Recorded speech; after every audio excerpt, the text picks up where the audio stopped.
নমস্কাৰ সকলোকে স্বাগতম জনাইছোঁ মোৰ অন্য এটি ৰেচিপিলৈ। আজি মই আপোনালোকলৈ লৈ আহিছোঁ বনাবলৈ অতি সহজ কিন্তু খাবলৈ সিমানেই সোৱাদজনক সৰিয়হ বটাৰে মাছৰ জোলখন। সকলোৱে ভাল পায়। তেনেহ'লে বলক আজি আমি ৰেচিপিটো ষ্টাৰ্ট কৰোঁ। এইখিনিতে কৈ থৈ দিওঁ, যিসকল নতুন প্লিজ মোৰ চেনেলটো ছাবস্ক্ৰাইব কৰি দিব। প্ৰথমতে মই সৰিয়হৰ পেষ্টটো বনাই ল'ম। তাৰে কাৰণে মই 5 ঘণ্টামান আগতে সৰিয়হখিনি তিয়াই থৈ দিছিলোঁ। তিয়াই থৈ দিলে ধুনীয়াকৈ ফুলি উঠে আৰু পেষ্টটো ধুনীয়া হয়। তাৰ লগত মই 3টা কেঁচা জলকীয়া দিছোঁ। জলকীয়াৰ পৰিমাণটো আপোনালোকে চাই ল'ব আৰু মই ইয়াতে নিমখ দি দিছোঁ। এতিয়া এটা ধুনীয়া মিহি পেষ্ট বনাই ল'ম। পেষ্টটো বনাই ল'লোঁ।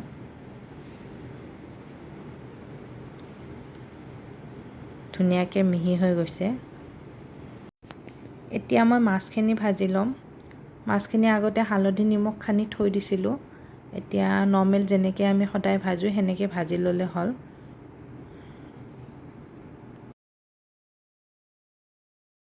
তাৰপিছত মাছৰ তেলতে মই অকণমান জিৰা দিছোঁ, গোটা জিৰা। আপোনালোকে জিৰাৰ সলনি কালজিৰাটো দিব পাৰে, কালজিৰাটোও দিয়ে। আৰু এটা সৰু পিঁয়াজ দিছোঁ। পিঁয়াজটো একদম মিহিকৈ কাটি লৈছোঁ। আপোনালোকে হয় পিচি ল'ব নহ'লে বা মিক্সিত মাৰি ল'ব, নতুবা মিহি মিহিকৈ কাটি ল'ব। ডাঙৰ ডাঙৰকৈ নিদিব, বেয়া লাগিব। বহুতে পিঁয়াজ নিদিয়েও, কিন্তু মই পিঁয়াজ দিছোঁ। পিঁয়াজ দিলে ভাল লাগে খাই। তাৰ লগত মই অকণমান আদা নহৰু দি এইখিনি ধুনীয়াকৈ ভাজি ল'ম, কেঁচা ভাৱটো যোৱাকৈ। ইয়াতে অকণমান মই ৰেড চিলি পাউডাৰ দিছোঁ আৰু হালধি দিছোঁ। বেলেগ একো মছলা নিদিওঁ। এইখনত এনেও একো মছলা নালাগে, আপোনালোকে জানেই চাগে সকলোৱে বনাবলৈ। একদম সহজ বনাবলৈ। এইখিনি ধুনীয়াকৈ ভাজি হৈছে।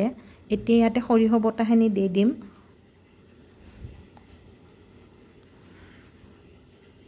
সৰিয়হ বটাখিনি দি অকণমান ধুনীয়াকৈ মিলাই ল'ব, কিন্তু সৰিয়হ বটাখিনি নাভাজিব।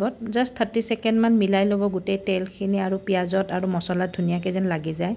তাৰপিছত মিক্সাৰ জাৰটোতে অকণমান আখলি পানী ঢালি দিছোঁ। পানী পৰিমাণটো চাই ল'ব কিমান লাগে।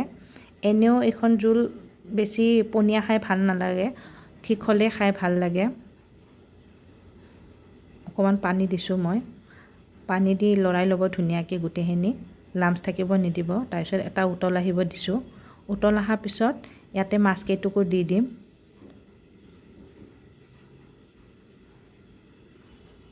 মই 6 টুকুৰ মাছ দিছোঁ। ধুনীয়াকৈ মাছকেইটুকুৰ দি দিব। দি লৰাই নিদিব। ঢাকন মাৰি কিনে মাছকেইপিচ এফালে হ'ব দিব। ঢাকন লগাই দিয়ক। তাৰপিছত 10 মিনিট ল' ফ্লেমত হ'ব দিয়ক।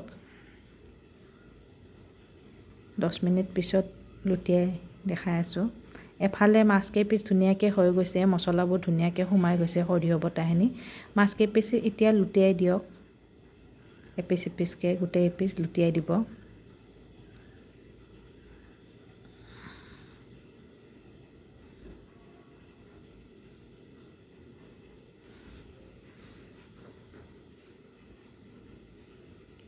এখন হৈ গৈছে দুইফালে।